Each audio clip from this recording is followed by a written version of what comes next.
I'm Lucia Rios, and I'm 33 years old, and I am a resident of Holland, Michigan.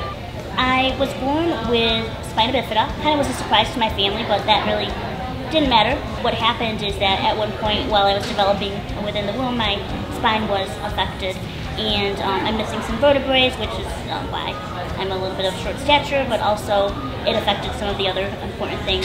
And so I actually use a wheelchair and crutches. I'm very mobile. I get around.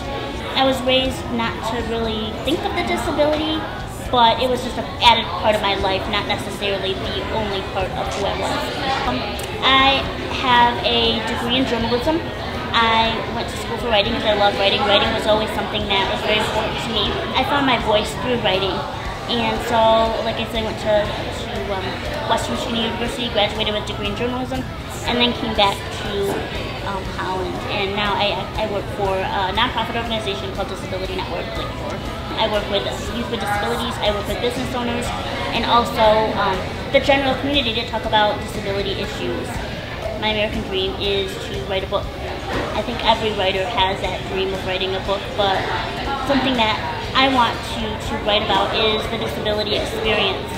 And part of that is to have more of a raw look at what disability is and how it's in fact impacted not only my life, but those around me as well. I meet a lot of people in my day-to-day life who have never been around people with disabilities or who have disabilities themselves, and it's just such a unique experience for everyone. So that's something that I would like to do, is use my skill at writing to be able to help others understand that experience.